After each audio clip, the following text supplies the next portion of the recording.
Topic शुरू करते हैं जी। टॉपिक अपना ऐसा है, polarisation of light, filtration of light, in short what it means. So whenever I say polarization, it's like controlling the intensity of light. अभी होता क्या है, light, sunlight जो है, it's like we have like very sensitive eyes.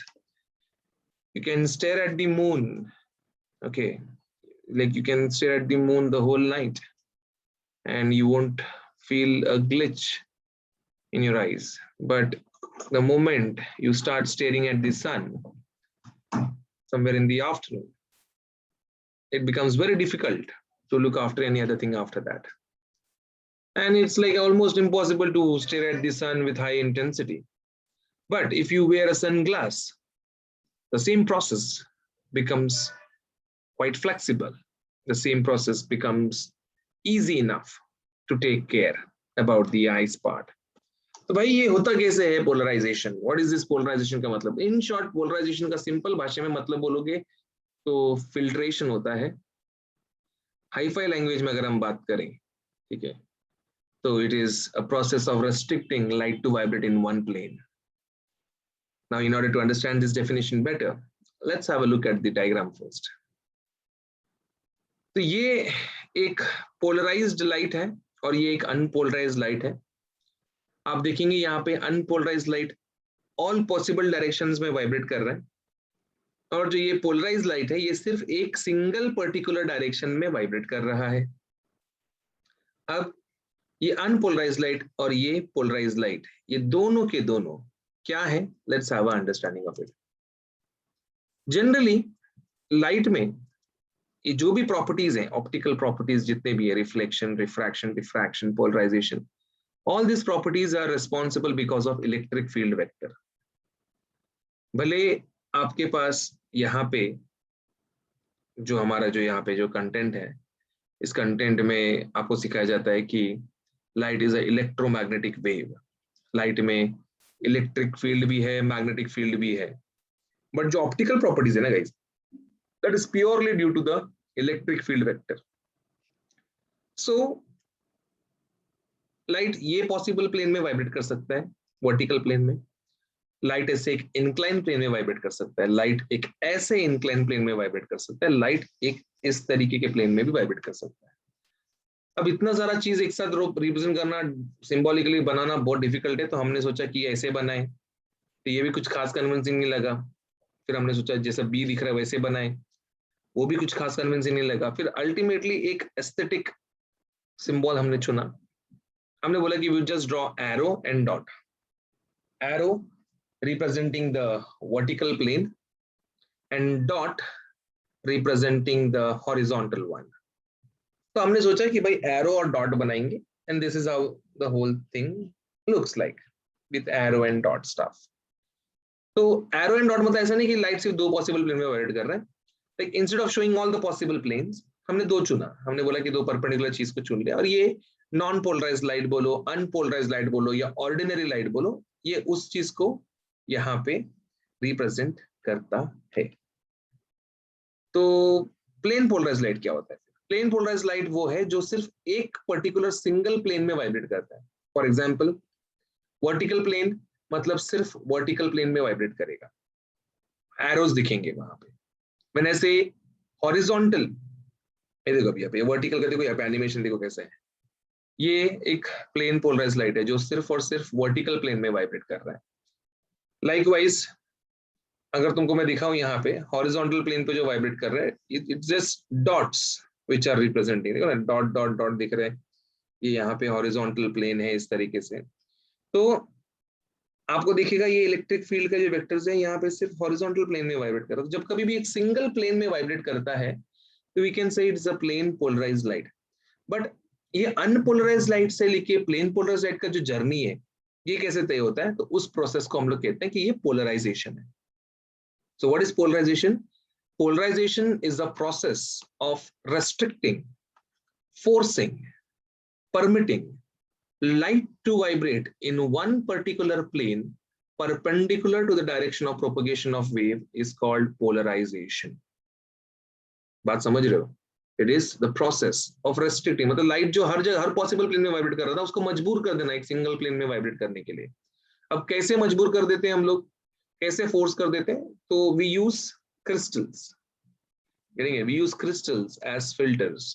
अब जैसे कि यहाँ पे आप देखेंगे एक नॉर्मल लाइट है, बट यहाँ पे जो फिल्टर है इसमें सिर्फ हॉरिजॉन्टल अलाउंस है, गेटिंग इट, सिर्फ हॉरिजॉन्टल अलाउंस है। नाउ जस्ट बिकॉज इसके अंदर हॉरिजॉन्टल अलाउंस है, यू कैन सी सिर्फ हॉरिजॉन्टल प्लेन की लाइट ही बाहर आए। एंड चेक करने के लिए मैंने यहाँ पे एक वर्टिकल फिल्टर लगाया, तो भाई साहब इसके बाहर नो लाइट, कोई भी प्रकार का लाइट इसके बाहर नहीं आया। तो जब कोई भी प्रकार का लाइट इसके बाहर नहीं आया, खत्म हो गई बात, नहीं दिख रहा कुछ भी, समझा, there is nothing which is seen. तो ये तुम्हारा so called direction of light को यहाँ पे कंट्रोल करने का एक one of the basic method है।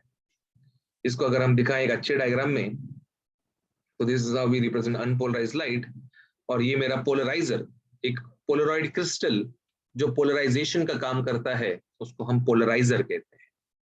ठीक है, तो यहाँ पे ये जो दिख रहा है आपको line, dotted line, this dotted line actually represents crystallographic axis, समझा, this dotted line actually represents crystallographic axis.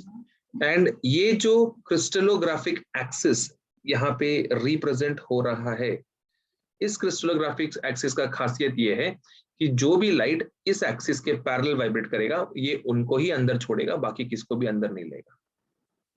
तो हमने देखा छोड़ के, तो हमको बाहर क्या मिला, सिर्फ एरोज मिले। तो ये हो गया आपका पोलराइज्ड लाइट का सो कॉल्ड चलता फिरता एग्जाम्पल कि कैसे हमने पोलराइज्ड लाइट ऑब्टेन किया, किस तरीके से हमने ऑब्टेन किया। तो देखो ना भाई, ज्यादा कुछ एफर्ट्स नहीं लगा, खाली ये क्रिस्टल रख दिया, लाइट को छोड़ दिया, बन गया खुद ब खुद मेल पोलराइज्ड लाइट। तो ये डेफिनेशन है।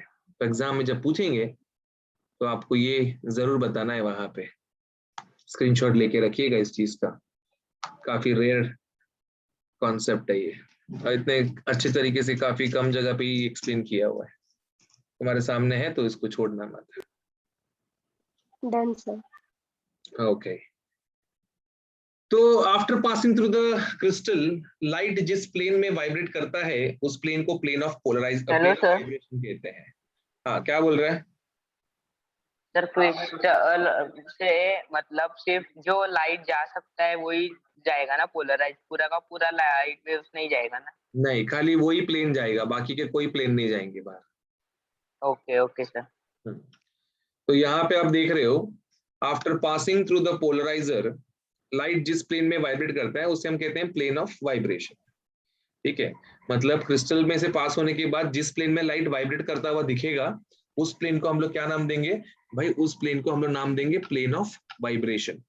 लेकिन अगर मैं कहूं उस प्लेन को क्या बोलेंगे जिस प्लेन में पहले लाइट वाइब्रेट कर रहा था और अब वाइब्रेट नहीं कर रहा है, तो भाई साहब उस प्लेन को हम प्लेन ऑफ पोलराइजेशन कहेंगे। जैसे कि डॉट्स जिस प्लेन में वाइब्रेट कर रहे थे, वो दिखने में डॉट है बट असलियत में वहां पे एक हॉरिजॉन्टल वाइब्रेशन हो रहा है। ठीक है, but after passing through the polariser वो नहीं हो रहा है, तो उस प्लेन को हम प्लेन ऑफ पोलराइजेशन करके संबोधित करेंगे, याद रखेंगे, दिमाग में तुम्हारे फिट कर लेना ये बात को। ठीक है, तो ये plane of vibration and plane of polarisation वाली बात है। अब to be like very precise, to be very accurate, यहाँ पे ये चीज को समझना is like quite a task, because light is something which is not visible. तो बहुत पहले से हम लोग एक मैकेनिकल एक्सपेरिमेंट करते हैं जिससे हम डेमोन्स्ट्रेट कर पाते हैं कि क्यों ट्रांसवर्स नेचर का लाइट है एंड क्यों ट्रांसवर्स नेचर के वेव्स ही पोलराइजेशन दिखा सकते हैं। तो यहाँ पे मैंने दो स्लिट ले लिया, you can C I have taken 2 slits, and दोनों स्लिट में से ना वेव पास हो रहा है, and you can see the amplitude is unaffected. ठीक है, दोनों वो जो मैंने सपोज एक ऐसा रस्सी लिया, ठीक है, कुछ खास नहीं है रे, 2 कार्डबोर्ड में से खड्डा किया, ऐसे एक रस्सी को ऐसे पकड़ के डिस्टर्ब किया तो रस्सी ने वेव बनाया भाई। ठीक है, रस्सी ने अपना एक तगड़ा वेव बनाया, तो वेव दोनों स्लिट में से पास होके चले गए, you can see the amplitude is unaffected. लेकिन द मोमेंट में जो दूसरा वाला स्लिट है उसको अगर रोटेट किया मैंने, ठीक है, तो now you would see there is no way which is coming out. Why? Because transverse wave vibrate direction perpendicular, they vibrate in a direction perpendicular to their motion. तो वो हॉरिजॉन्टल स्लिट से vibrate करके बाहर जाने के इतना उसके अंदर कैपेबिलिटी नहीं है, क्योंकि वो परपेंडिकुलर वाइब्रेट कर रहा है, तो वो जिंदगी भर बाहर ही वाइब्रेट करते बैठेगा, उससे पार नहीं करेगा. And light itself is transverse in nature, and that's how it get polarized. So this was like one of the concepts which we were using. फिर हमने ट्रांसवर्स वेव लिया है, ट्रांसवर्स, ठीक है. ट्रांसवर्स की वेव हमने स्प्रिंग लिया. अभी ट्रांसवर्स वेव को झटका दिया तो भाई ट्रांसवर्स वेव के साथ कंप्रेशन रेरफैक्शन में ट्रैवल करता है, and they vibrate in a direction parallel to the direction of field. तो आप देखेंगे यहाँ पे ये स्लिट है, इस स्लिट में से वेव कंटिन्यू होके जा रहे जाते रहे भाई, जाते रहे. तो आप देखेंगे यहाँ पे किस तरीके से, किस किस कॉन्सेप्ट के अनुसार तुम देखोगे यहाँ पे कि वो वेव कैसे चला गया. अभी मैं अगर दूसरे स्लिट को घुमाऊं तो अभी भी कुछ खास फर्क नहीं पड़ रहा उसको, अभी भी वो वैसे ही जा रहा है, क्योंकि वो क्रॉस सेक्शन तो सेम मिल रहा है उसे, it is receiving the same cross section. तो वो पहले जैसे वाइब्रेट करके चला गया, अभी भी वैसे ही पैरेलल वाइब्रेट करके चला गया. एंड जस्ट बिकॉज वो पैरेलल वाइब्रेट कर रहे हैं, तुम स्लिट को कोई भी एंगल में घुमाओ उसको कुछ फर्क ही नहीं पड़ता है, वो वैसे का वैसे रह जाता है, अनअफेक्टेड रह जाता है amplitude. Means ultimately what is seen over here is longitudinal waves cannot be polarized, only transverse wave can be polarized. इसीलिए हाइजन का वेव थ्योरी में ये डीमेरिट था कि हाइजन्स theory was not able to explain polarization. And why was Huygens not able to explain polarization? Because he assumed light to be longitudinal. And longitudinal का यही तो एक एट्रीब्यूट है कि वो नहीं हो सकता पोलराइज. क्यों नहीं हो सकता पोलराइज तुमने समझ लिया है अभी, ठीक है.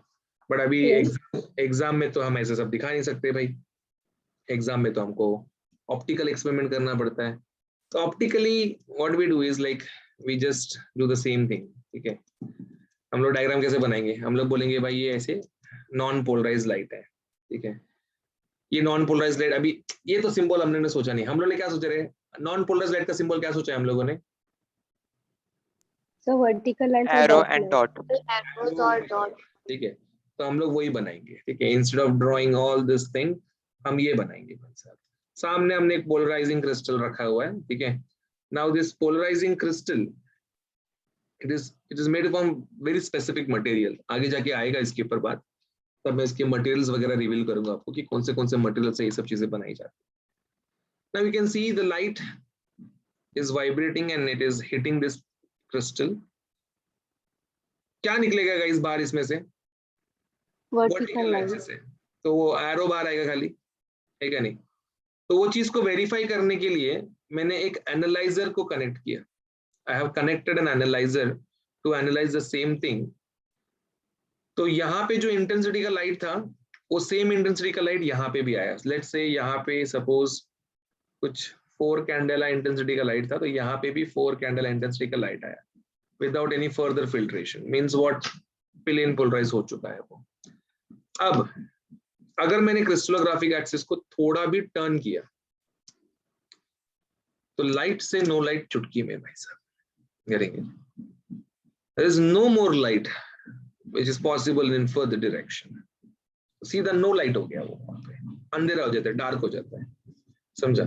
इसीलिए जो भी पोलराइजर वाले चश्मे होते हैं ना, पायलट्स लोग को अलाउड नहीं होता है पहनने के लिए, क्योंकि अगर वो ऐसा मुंडी घुमाएंगे तो सडनली वो जो उनका फ्रंट पैनल है पूरा ब्लैंक हो जाता है, क्योंकि ऑलरेडी वो एलईडी लाइट्स जो है एक फिल्टर में से पास होकर सिंगल प्लेन में वाइब्रेट करता है.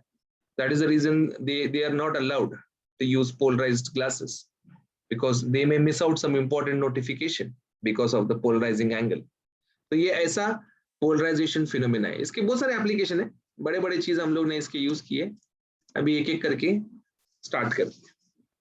तो सबसे पहला एट्रीब्यूट जो है, जो हमको बहुत ज्यादा काम में आता है, that is Brewster's law. Okay, Brewster's law ये एक बहुत इंपॉर्टेंट लॉ है, एंड बहुत इंपॉर्टेंट लॉ होने के साथ साथ ये बहुत easy marks giving kind of question भी है। क्या किया ब्रूस्टर ने? ट्रांसलूसेंट सरफेस लिया ब्रूस्टर ने। ट्रांसलूसेंट सरफेस ऐसा सरफेस होता है जहां पे साइमल्टेनियस रिफ्लेक्शन एंड रिफ्रैक्शन देखा जाता है।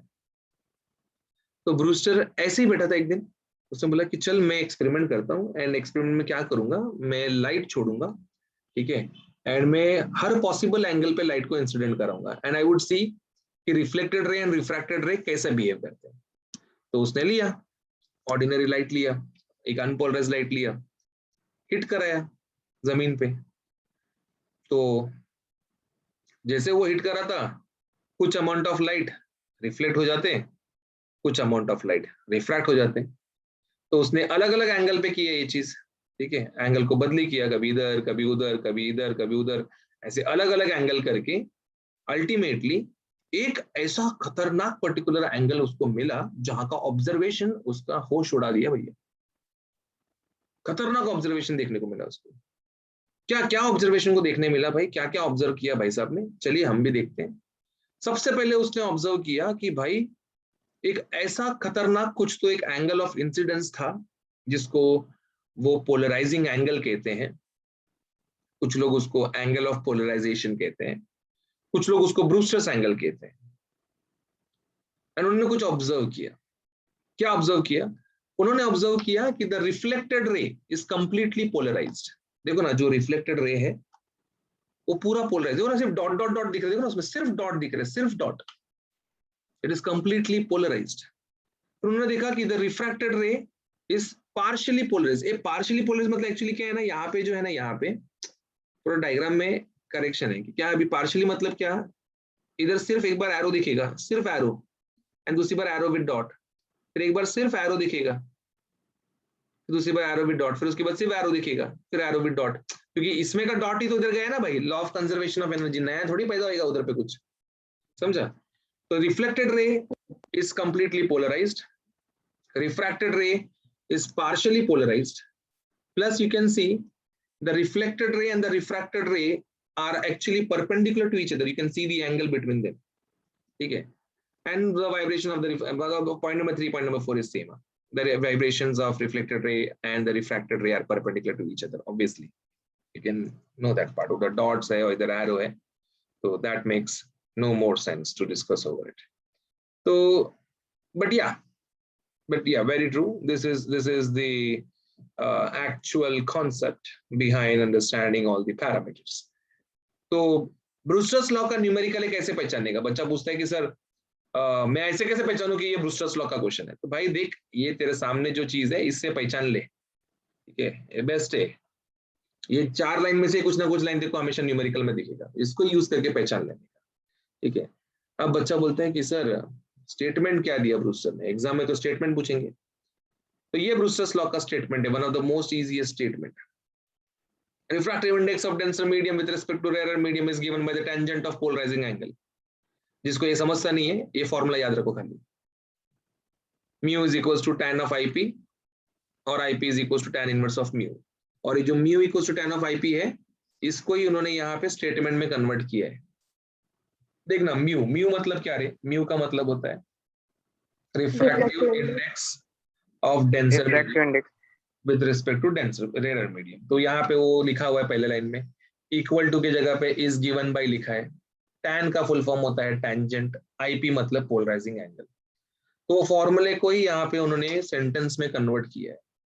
तो किसी को अगर याद नहीं आता है, कोई भूल जाता है, तो भाई ये चीज है, छोटे मोटी चीजें करके यहाँ पर खुश रह सकते हैं, समझे?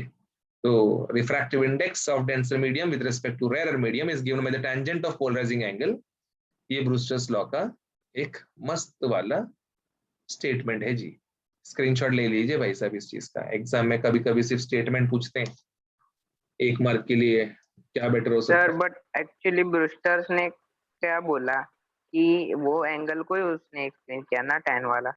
हाँ, उसको उसने ही बनाया ना, इसलिए तो उसका IP का नाम को ब्रूस्टर्स एंगल करके भी तो नाम दिया है सर पर वो एंगल से हम लोगों को क्या समझिएगा एक्चुअल में? वो एंगल अगर तेरे को मालूम पड़ गया तो तेरे को मीडियम का रिफ्रैक्टिव इंडेक्स निकालने को आएगा, और अगर तेरे पास मीडियम का रिफ्रैक्टिव इंडेक्स है तो देखो वह एंगल मिलेगा, और वह एंगल इतना खास इसलिए है क्योंकि तुम जब कभी भी वो एंगल पे लाइट को इंसिडेंट कराओगे, जो रिफ्लेक्ट होने वाला लाइट रहेगा it would be always getting plane polarised.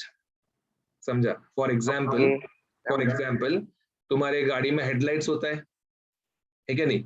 अभी हाँ जो हेडलाइट होते हैं, हाँ तो सर। हेडलाइट में एक हाई बीम और लो बीम वाला कॉन्सेप्ट होता है। आई गेस तुम लोग उसको अपर या डिपर बोलते हो, हाँ है क्या नहीं? हाँ हाँ सर। हाँ हाँ तो अपर में क्या होता है, अपर में लाइट तुम्हारा एकदम स्ट्रेट जाता है बहुत दूर दूर तक। हाईवे वगैरह में जब हम लोग बहुत स्पीड चलाते हैं तो हम लोग अपर में रखते हैं ताकि लाइट बहुत दूर दूर तक थ्रो हो जाए। ऑन दी अदर एंड जब हम सिटी में चलाते हैं तो हम लोग लो बीम में चलाते हैं, है क्या नहीं? क्योंकि सिटी में इतना फास्ट चलाते नहीं है और हमको बहुत नजदीक का दिखना रहता है, इसलिए लो बीम में चलाते हैं। और उसके पीछे एक और रीजन है कि अगर हम सिटी में हाई बीम में चलाएंगे तो जब तुम गाड़ी टर्न करोगे या तुम्हारा जब गाड़ी स्पीड ब्रेकर से ऊपर होकर नीचे होएगा, तो सामने वाला जो गाड़ी आ रहा है, ठीक है, जो टू वे में तुम जाते हो, सामने वाला जो गाड़ी आ रहा है उसकी आंखों में तुम्हारा हेडलाइट जाता है। हेडलाइट मतलब हेडलाइट नहीं जाता है, हेडलाइट का वो जो रोशनी है वो आंखों में जाता है एंड वो एक कपल ऑफ सेकंड के लिए ब्लाइंड हो सकता है, ठीक है नहीं? इट्स लाइक स्टार स्ट्रक हो गया, कुछ दिखने का एकदम ऐसा व्हाइट व्हाइट हो जाता है। उस टाइम पे अगर उसका विजिबिलिटी कम हो गया, उसने नजर नहीं दिया, मतलब नजर ने साथ नहीं दिया, और सामने ट्रक है उसने ब्रेक मार दिया, तो भाई एक्सीडेंट हो सकता है। इसीलिए गवर्नमेंट बोलता है कि तुम लो बीम पे चलाओ। क्यों लो बीम पे चलाओ? मतलब क्या, तुम देखोगे तुम्हारे हेडलाइट में दो बल्ब रहते हैं, एक हाई बीम वाला होता है, एक लो बीम वाला होता है। हाई बीम वाला स्ट्रेट होता है और जो लो बीम वाला है उसको एक एंगल पे रखते हैं वो लोग।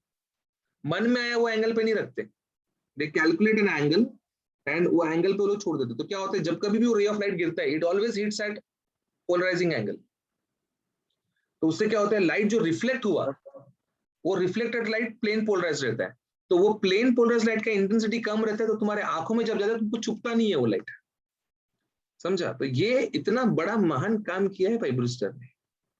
समझ रहे हो? ओके ऐसी चीज समझे का sir yes sir yes sir. ऐसा चीज का स्टेटमेंट है भाई वो चीज।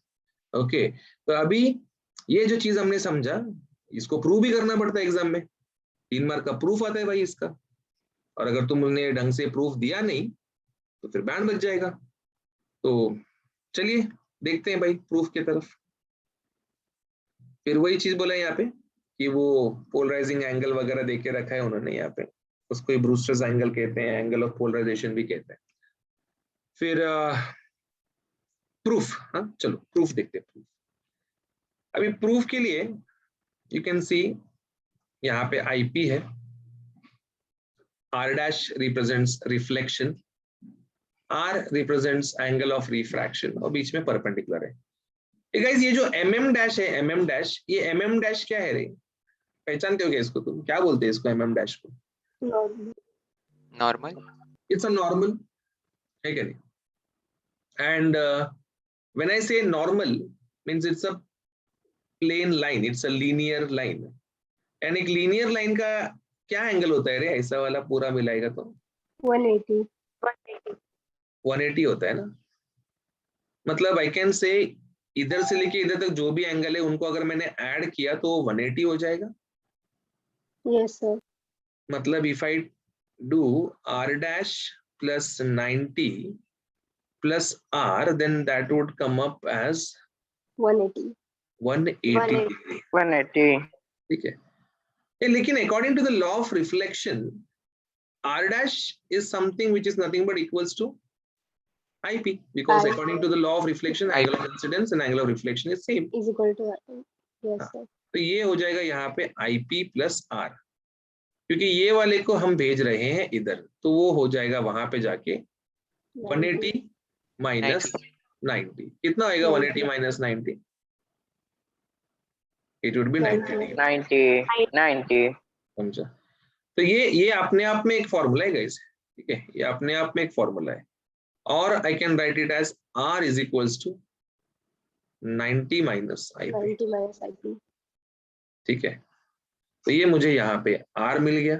लेकिन मुझे प्रूव क्या करना है रे, मेरे को ब्रूस्टर्स लॉ में mu is equals to tan वाला प्रूव करना है। तो म्यू और ट्रिग्नोमेट्री फंक्शन मतलब हमारे जीवन में एक ही चीज आता है, that is Snell's law. Snell's law के सबसे mu is equals to sine of i,